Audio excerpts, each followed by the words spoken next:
everybody, today we are talking about the movie Miss Peregrine's Home for Peculiar Children. Let's talk about this because I don't know what to think. I never go into movies with high expectations because I just know they aren't going to be as good as the book to begin with. But I didn't think it was going to hit this level. My roommate and I both went to see it. She did not read the books, loved the movie, and I can see why you would love the movie if you did not read the books. Me, on the other hand, read the book, and I was very disappointed. Now, just to make it clear, I'm not one of those people where it's like it has to be like word for word from the book.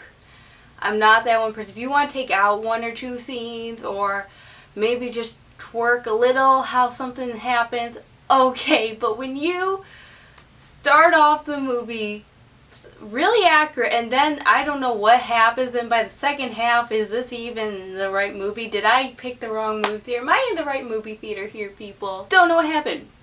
So, if you like the movie, I apologize. This is going to be a rant. Just, they couldn't make it like the book. I didn't think it was that hard. That you read the book, you make the movie. Now, I know much more goes into that, like budget stuff, and I'm not going to get into that, but let's just talk about the movie. Okay, first of all, they don't even get the main character's name right.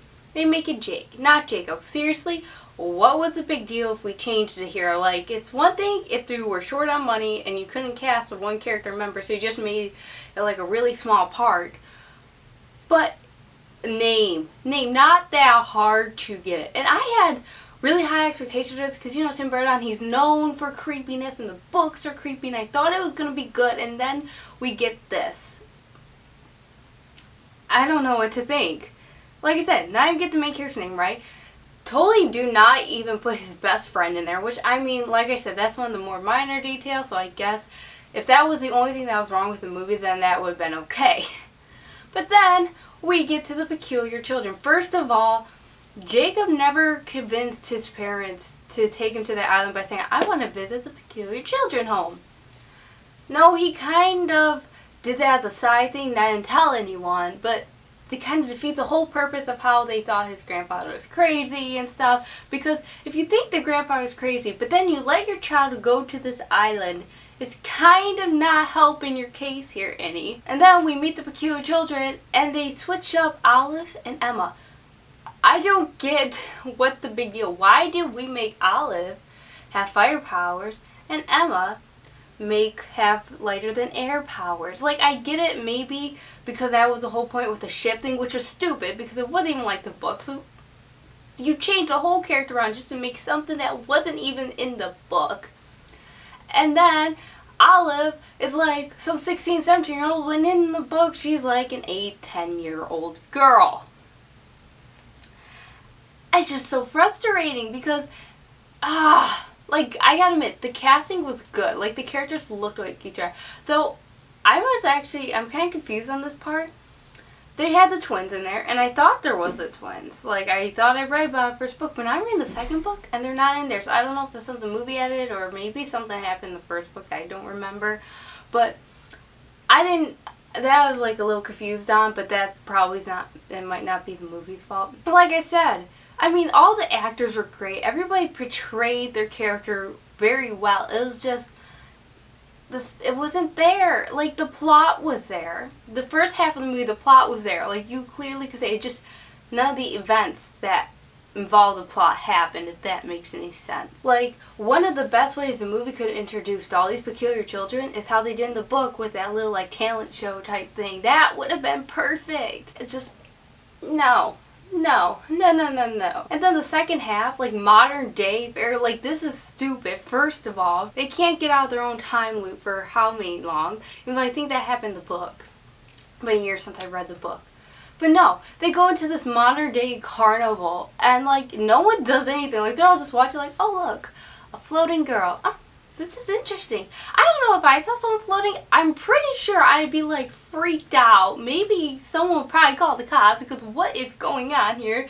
The apocalypse is happening. But no, and everyone's just, like, all sitting around like, oh, this is nice show. Like, what's the point? And then they just revived that boat, and then they're sailing off in it. No. It was frustrating. Nothing was like the book. And then the whole grandfather thing comes back to life, and then the grandfather, he somehow like reverses time and the grandfather's there, and then he goes back and he joins the military real quick. It's like none of this happened. I don't know why movies that are based off books can't make them like the book, because it's the book that make people want to see the movie. Like I said, it's one thing if it's like a budget problem, or you know, there's just this one detail that could use some twerking just to make it more interesting. Okay, but when you literally just rewrite the whole thing, what's the point of it? Like I said, my roommate loves, so we're walking to my car and she's all like, oh, it's such a good movie, it's probably gonna give me nightmares though, because those hollow gas things are really scary, blah blah. And I get it, and I just explain, I'm like, how could you say that was a good movie? This was wrong, this was wrong, this was wrong, this was wrong.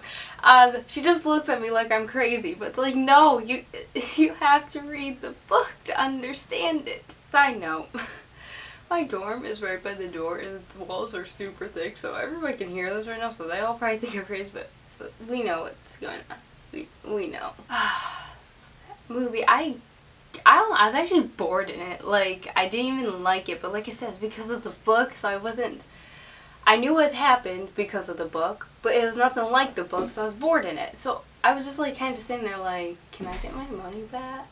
Anyways, thank you for watching. That was my rant, and I hope you enjoyed this video. Tell me in the comments below what you thought of this movie. Did you think it was good even though it wasn't like the book? Did you still think the director did a good job portraying it, or did you think it lacked a lot? Let me know in the comments below. Thank you for watching. Give this video a big thumbs up. Also, subscribe to my channel if you have not. I talk about books here, and it's really fun. I'm actually planning some few sketches that are going to come up, so stay tuned for that. Thank you for watching. Bye!